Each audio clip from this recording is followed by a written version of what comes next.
नमस्कार दोस्तों, स्वागत है आप सबका मेरे इस चैनल गणित पाठशाला में। आज मैं लेके आया हूँ वर्ग दशम के लिए द्विघात समीकरण से कुछ प्रश्नों का हल, जो कि आपके वर्ग दशम के एनसीईआरटी के बुक जो हैं उन उसके 4.3 के कुछ गणित है जिनको मैं आज हल करके दिखाऊंगा। और ये केवल वर्ग दशम के लिए ही नहीं बल्कि उनके लिए भी महत्वपूर्ण है जो प्रतियोगिता परीक्षाओं की तैयारी में लगे हुए हैं। तो प्रतियोगिता परीक्षाओं में भी गणित के सवालों में से द्विघात समीकरण से कुछ प्रश्नों का हल पूछे जाते हैं, जिनमें ये सब प्रश्न भी होते हैं। तो वर्ग दशम के साथ साथ वे सभी अभ्यर्थी इस वीडियो को देख के द्विघात समीकरण के इन प्रश्नों को हल करने सीख सकते हैं। तो मेरे साथ अंत तक बने रहें और देखें इन प्रश्नों का हल किस प्रकार से किया जाता है।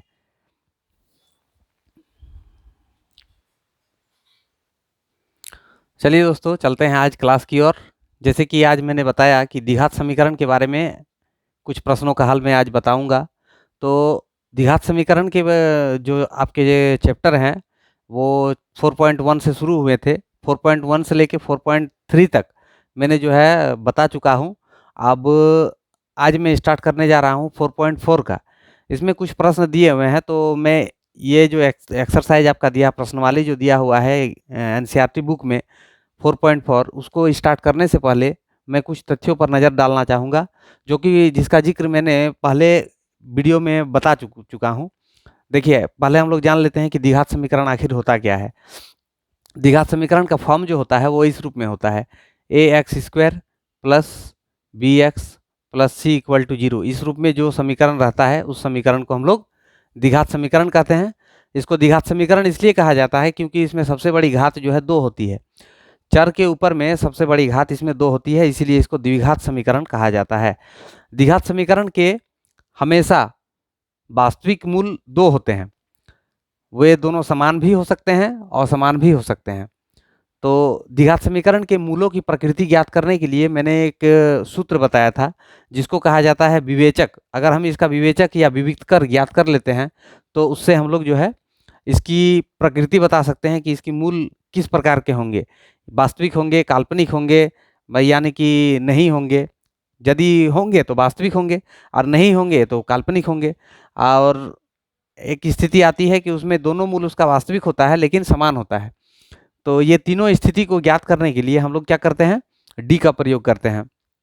डी के लिए एक सूत्र होता है, डी बराबर b² माइनस 4ac। इस सूत्र से हम लोग डी की वैल्यू यानी कि डी का मान हम लोग पहले ज्ञात कर लेते हैं, और डी के मान से हम लोग ज्ञात करते हैं कि इस मूल की प्रकृति क्या है, इस द्विघात समीकरण की मूलों की प्रकृति क्या है। तो एक नंबर स्थिति होती है इसमें, अगर डी 0 से बड़ा आता है, डी का मान 0 से बड़ा आता है, तो हम लोग कहेंगे कि मूल वास्तविक होंगे। वास्तविक होंगे और असमान होंगे।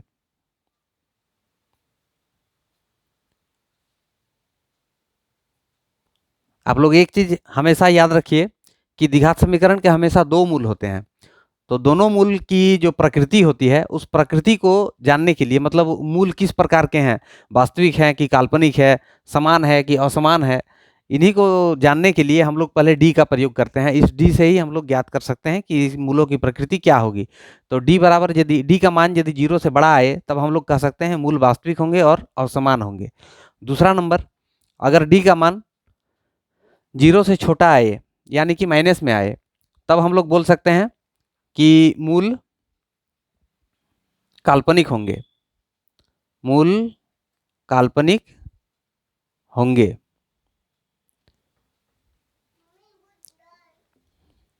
और तीसरा नंबर है, अगर डी का मान 0 के बराबर आए तब हम कह सकते हैं कि मूल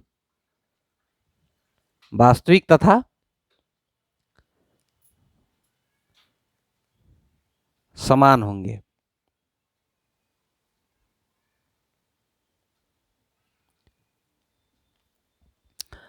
अब जरा चलते हैं ऊपर जो सूत्र मैंने बताया, डी बराबर बी स्क्वायर माइनस 4ac। तो ये जैसे कि आपको सूत्र दिख रहा है, एक द्विघात समीकरण का फॉर्म दिख रहा है, इस रूप में होता है। इस ए के जगह पर 1 2 3 4 कोई भी संख्या हो सकता है। यहाँ प्लस जो चिन्ह दिख रहा है, प्लस के जगह पर माइनस भी हो सकता है। यहाँ बी के जगह पर कोई भी संख्या हो सकता है, माइनस में प्लस में कोई भी संख्या हो सकता है। यहाँ सी के जगह पर भी कोई संख्या हो सकता है। तो इस रूप में द्विघात समीकरण होता है। इसमें ये जो एक्स स्क्वायर है, एक्स स्क्वायर के साइड में जो गुना जिसका दिख रहा है, इसको हम लोग ए कहते हैं। बी, ये जो एक्स के साइड में है, इसका जो गुणज है, इसको हम लोग बी कहते हैं। और अंतिम में जो संख्या दिख रहा है, इसको सी कहा जाता है। तो डी का मान हम लोग ज्ञात कर सकते हैं इस सूत्र से, बी स्क्वायर माइनस 4ac से। बी का मान यहाँ बैठा देंगे, माइनस देके 4 गुना ए का मान और सी का मान, इसको गुना करके इसको सरल करके हम लोग प्राप्त कर सकते हैं डी का मान। तो चलिए आगे देखते हैं। आपका जो चैप्टर है, एक्सरसाइज है 4.4, उसमें क्या क्या प्रश्न दिया हुआ है, उन प्रश्नों का हल आप देखिए।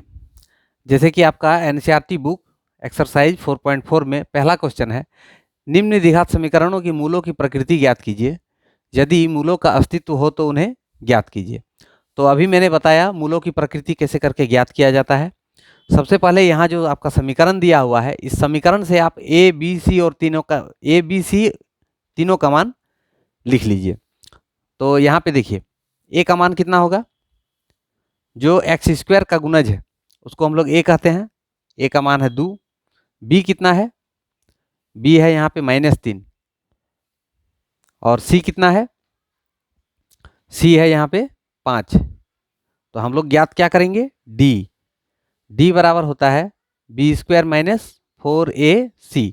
बी का मान है -3, यहाँ पे लिखेंगे -3, -3 का स्क्वायर -4 गुना ए का मान है 2 गुना सी का मान है 5।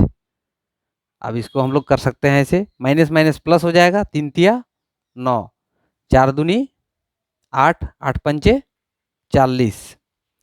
अब देखिए 40 और 9 को हमको घटाना है, दोनों को अगर घटाते हैं तो क्या प्राप्त आता है, 9 1 10 31। यहाँ 40 बड़ा होने के कारण जो इसके सामने चिन्ह है वही चिन्ह इसमें भी लग जाएगा, यानी डी का मान आया माइनस में। डी का मान यदि माइनस में आता है तो मैंने अभी बताया कि अगर डी लेस देन 0 तो क्या होता है, तो मूल काल्पनिक होंगे।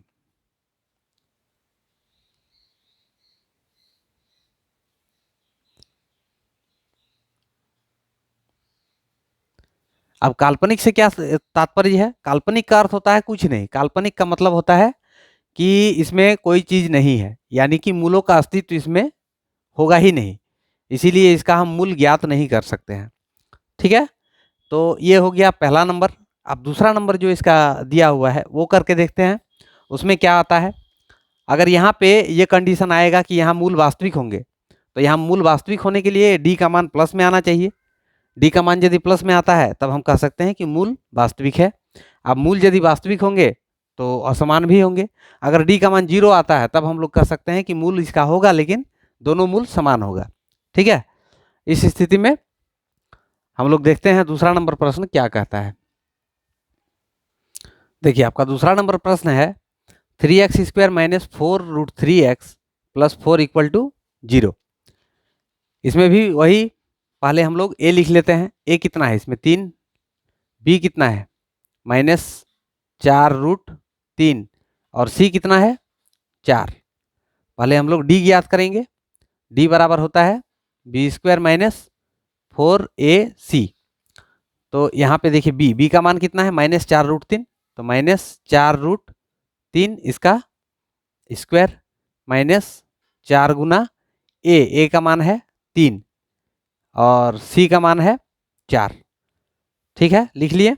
अब इसको करना है आपको माइनस माइनस प्लस, 4 4 16 और √3 का स्क्वायर करेंगे तो 3 हो जाएगा, 16 गुना 3 यानी 48 हो जाएगा।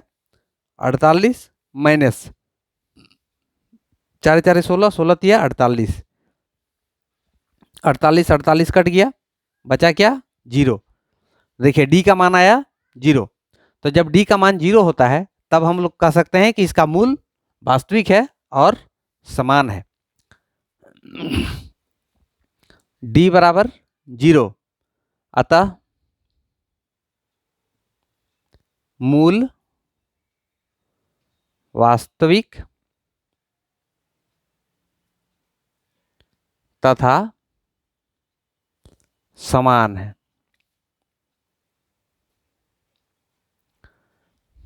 ये हो गया। अब आप लोग क्या कीजिए, इसका मूल ज्ञात करना है। तो मूल ज्ञात करने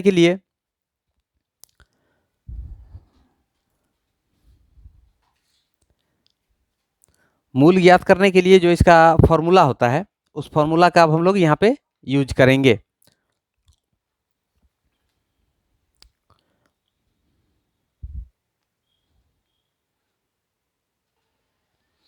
देखिए, ये हम लोग का क्वेश्चन है A B C D. D का मान भी हम लोग ज्ञात कर चुके हैं। डी का मान कितना आया है? 0। अब हम लोग आगे करते हैं। ये हम लोग केवल जानने के लिए कि डी का मान कितना आया। डी का मान 0 आया, जिसके चलते क्या होगा, इसका मूल वास्तविक होगा और दोनों मूल समान होगा। अब मूल निकालने का एक सूत्र होता है जो मैंने पहले वीडियो में बताया है। मूल बराबर होता है minus B plus minus root under B square minus 4ac by 2a। ये होता है मूल निकालने का फॉर्मूला। तो इस फॉर्मूला के माध्यम से जो है हम लोग इसका मूल ज्ञात कर सकते हैं। कैसे? देखिए, माइनस बी का मान कितना है? -4√3। इसको लिख दिए, प्लस माइनस रूट डी। यहाँ पे देखिए बी स्क्वायर माइनस 4ac। अभी मैंने बताया कि इसका एक फॉर्मूला आता है, उसको डी से सूचित किया जाता है। अब नीचे में है 2 इंटू ए का मान कितना है? 3। इसको लिख दिए। अब आपको करना है, इसको देखिए माइनस माइनस प्लस हो जाएगा। यहाँ पे हो गया 4√3 बाई प्लस माइनस का यहाँ कोई वैल्यू नहीं, काहे कि डी, अच्छा अगर लिख लेते हैं डी बराबर तो 0 है और नीचे में है 2 इंटू 3 तो 6 हो जाएगा। अब देखिए यहाँ पे 4√3 बचा। यहाँ पे प्लस माइनस का कोई वैल्यू नहीं है, काहे कि यहाँ पे रूट के बाद अंदर अगर कोई संख्या रहता, कोई वास्तविक संख्या रहता, तब ये प्लस माइनस का वैल्यू रहता। एक बार प्लस में वो मान लिखा था, एक बार माइनस में लिखा था, तब उसका 2 गो मूल आता। अब यहाँ पे चूंकि हमको ज्ञात है कि ये डी का मान 0 है, इसीलिए इसको हम छोड़ सकते हैं पूरा को। तो यहाँ पे जो आएगा उसी को हम 2 बार लिख देंगे, वही आ जाएगा। क्योंकि यहाँ पे पहले ही हम लोग ज्ञात कर चुके हैं कि इसका दोनों मूल जो है समान होगा, मतलब एक मान जो निकलेगा वही मान दूसरा भी होगा। 4√3 और नीचे में है 6, तो इसको हम 2 से डिवाइड करते हैं। 2 दूनी 4 और 2 तिया 6, यानी कि 2√3/3। इसको इतना ही हम आंसर लिख सकते हैं। यही 2 बार होगा इसका उत्तर। इस 2 नंबर का जो मूल होगा वो 2 गो होगा, 2√3/3, 2√3/3। ठीक है। इस प्रकार से और एक प्रश्न आपका दिया हुआ है 3 नंबर, जिसका कि हल आप लोग खुद कर सकते हैं। 3 नंबर इसको आप लोग खुद बना सकते हैं। देखिए 3 नंबर में दिया हुआ है 2x² minus 6x plus 3, 6x plus 3 equal to 0। इसमें से क्या करना है, पहले ए बी सी का मान लिख लेना है, उसके बाद फिर डी ज्ञात करना है। डी से हम लोग ज्ञात कर लेंगे कि इस समीकरण का मूल होगा कि नहीं होगा। उस मूल को हम, यदि माना वास्तविक आता है तो उस मूल को ज्ञात करेंगे, और यदि वास्तविक नहीं आता है तब हम लोग लिख देंगे वहीं पर कि इसका मूलों का अस्तित्व नहीं है, यानी कि इसका मूल काल्पनिक होगा। तो इसीलिए उसके बाद फिर उसको हम ज्ञात नहीं कर सकते हैं। लेकिन पहले ही हमको जांचना पड़ेगा कि इसका मूलों की जो प्रकृति है वो किस प्रकार की होगी। ठीक है ना। तो उसके लिए हमको डी ज्ञात करना पड़ेगा। पहले डी ज्ञात कर लेंगे, यानी कि विविधकर, विवेचक जिसको बोलते हैं, उसको ज्ञात करने के बाद ही हम इसका निर्णय कर सकेंगे कि इसका हल हमको ज्ञात करना है कि नहीं करना है। ठीक है। अब देखते हैं आगे के और प्रश्नों में और क्या क्या दिया हुआ है। देखिए यहाँ आपका दूसरा नंबर प्रश्न है, निम्न प्रत्येक द्विघात समीकरण में के का ऐसा मान ज्ञात कीजिए कि उनके 2 बराबर मूल हो। तो 2 बराबर मूल कब होते हैं? जब डी का मान 0 आता है। तो हम लोग यहाँ पे लिखेंगे इसके बदले डी बराबर 0। अब डी का एक फॉर्मूला होता है, क्या होता है? बी स्क्वायर माइनस 4ac बराबर लिखेंगे 0। या हम लोग इसको ऐसे लिख सकते हैं बी। देखिए बी जो है यहाँ पे कितना है, के है, तो लिखेंगे के का स्क्वायर माइनस 4 गुना ए का मान है 2, ए का मान लिख दिए 2 गुना सी का मान है 3, यहाँ लिख दिए 3 बराबर इधर है 0। या फिर हम लोग लिखेंगे यहाँ देखिए के स्क्वायर है, इसको के स्क्वायर ही लिख देते हैं माइनस 4 दूनी 8, 8 तिया 24, 24 बराबर इधर है 0। या फिर हम लोग लिख सकते हैं के स्क्वायर बराबर ये माइनस 24 है, बराबर के उस साइड भेज देंगे तो क्या आ जाएगा प्लस 24। ठीक है, अब हम लोग फिर लिख सकते हैं के बराबर, देखिए ये स्क्वायर को यदि हम बराबर के उस साइड भेजते हैं तो इधर जो संख्या है उसमें रूट लग जाएगा, उसमें हो जाएगा रूट 24। ठीक है, अब 24 का हमको गुणनखंड निकालना है, 24 का गुणनखंड निकाल के यहाँ लिखते हैं। 24 का गुणनखंड करते हैं, देखिए 2 से तोड़ते हैं तो 12 दूनी 24, फिर 2 से तोड़ेंगे तो 6 दूनी 12, फिर 2 से तोड़ेंगे तो 3, यानी कि 2 गुना 2 गुना 2 गुना 3। हम इसके बदले लिख सकते हैं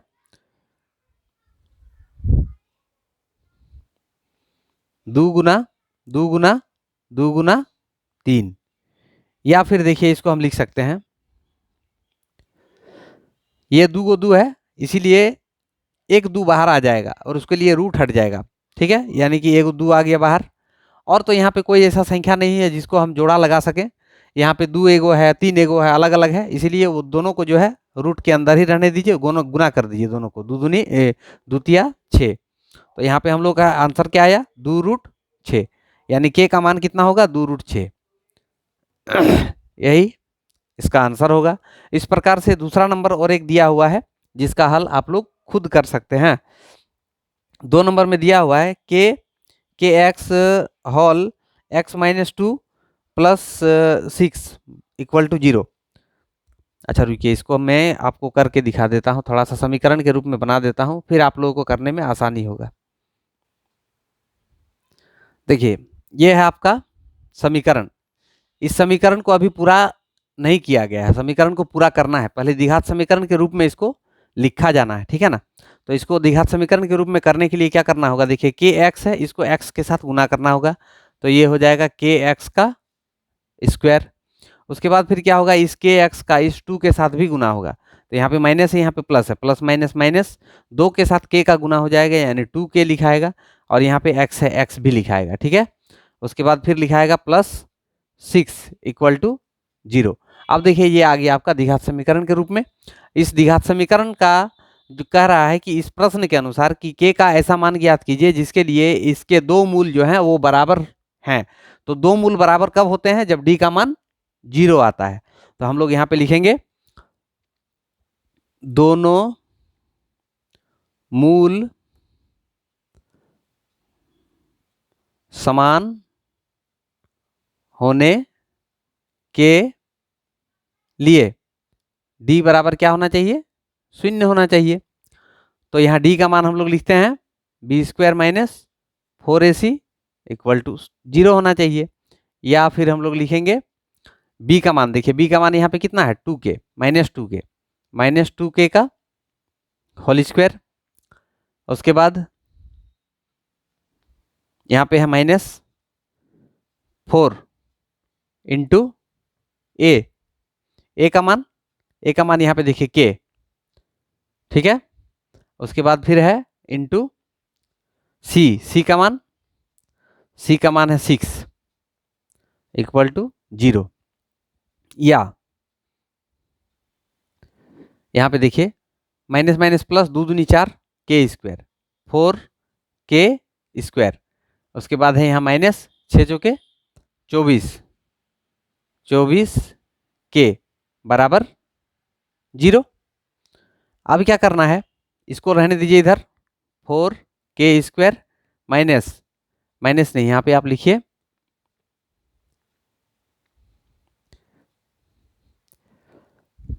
बराबर, देखिए इस 24 के को हम बराबर के उस साइड ले जाते हैं तो यहाँ पे माइनस है, माइनस उधर जाएगा तो प्लस हो जाएगा, यानी कि 24K। तो 1K यहाँ से 1K यहाँ से कट हो गया। अब बचा क्या यहाँ पे 4K, 4K इक्वल टू 24। तो हम लिख सकते हैं इसको, या K इक्वल टू 24/4। 4 के साथ इसको कट करना है, यानी भागा देना है। 4 के साथ 24 को भागा देंगे तो 6 हो जाएगा। तो K बराबर क्या आया, 6। ये होगा आपका आंसर। इस प्रकार से दूसरे प्रश्न का हल ज्ञात किया जाता है। और भी प्रश्न है आपके इस प्रश्नवाली में, देखते हैं उन प्रश्नों का हल कैसे करके ज्ञात करना है आपको। देखिए नेक्स्ट क्वेश्चन आपका है, क्या एक ऐसी आम की बगिया बनाना संभव है जिसकी लंबाई चौड़ाई से दुगनी है और उसका क्षेत्रफल 800 मीटर स्क्वायर है? यदि है तो उसकी लंबाई और चौड़ाई ज्ञात कीजिए। तो इसके लिए क्या करना होगा, सबसे पहले आप मान लीजिए, माना चौड़ाई बराबर x मीटर, तो लंबाई क्या हो जाएगा, लंबाई हो जाएगा 2x मीटर। यहाँ प्रश्न कर रहा है कि जिसकी लंबाई चौड़ाई से दुगनी है, तो यदि हम चौड़ाई को x मान लिए हैं तो लंबाई हो जाएगा दुगना यानी 2x। अब इसका क्षेत्रफल कर रहा है, फिर क्षेत्रफल क्या होता है, एक आयत का क्षेत्रफल क्या होता है, लंबाई गुना चौड़ाई। तो इसीलिए हम लोग लिख सकते हैं इसका क्षेत्रफल की जगह पर जो है x इंटू 2x। इसका मान दिया हुआ है कितना, 800 मीटर स्क्वायर। अब देखिए इसको हम लोग गुना करते हैं तो ये हो जाएगा 2x square equal to 800 metre square. अब ये तो द्विघात समीकरण के रूप में हमको दिख नहीं रहा है, एक्चुअली में ये द्विघात समीकरण ही है। इसका हल हम लोग यहीं से ज्ञात कर सकते हैं। देखिए इसमें क्या होगा, एक्स स्क्वायर को रहने देंगे और ये जो 800 है, 800 के नीचे कहाँ, ये जो इसका गुणज है ये चला जाएगा नीचे, 2 से इसको काटेंगे तो ये हो जाएगा कितना, 400। ठीक है, यानी कि x बराबर कितना प्राप्त होगा हम लोग को, जब x बराबर लिखेंगे स्क्वायर को उधर भेज देंगे तो √400 हो जाएगा। अब यहाँ पे x, जब भी रूट से कोई संख्या बाहर आता है तो उसका मान प्लस और माइनस दोनों में लिखा जाता है। प्लस माइनस कितना होगा, 20। ठीक है, यानी x का मान एक बार हो जाएगा +20 या फिर -20। x का मान या तो +20 होगा या तो -20 होगा। तो हम लोग जानते हैं कि कोई भी आयतकार भूखंड या कोई भी चीज़ का माप जो है हम लोग माइनस में नहीं लेते हैं, हम लोग उसका माप जो है प्लस में ही लेते हैं। तो इसीलिए x का जो सटीक मान होगा वो क्या होगा, 20 होगा। यानी कि हम लोग यहाँ पे लिख सकते हैं x बराबर 20। तो यहाँ पे हम लोग माने हैं चूंकि चौड़ाई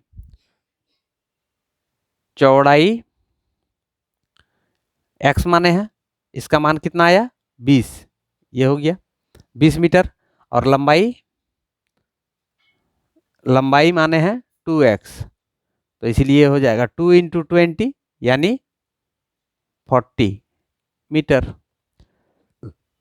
यही दोनों आपका उत्तर होगा। अब जैसे मैंने यहाँ पे बताया कि ये द्विघात समीकरण है, देखिए इसको द्विघात समीकरण के रूप में कैसे लिखा जाएगा, ये हाँ 2x स्क्वायर, उसके बाद फिर यहाँ पे लिखेंगे +0x माइनस इस 800 को जो है इधर कर देते हैं तो -800 हो जाएगा इक्वल टू 0। ये देखिए द्विघात समीकरण के रूप में है, इसीलिए इसका हल जो है इस रूप में भी ज्ञात किया जा सकता है। धन्यवाद, आज के लिए इतना ही।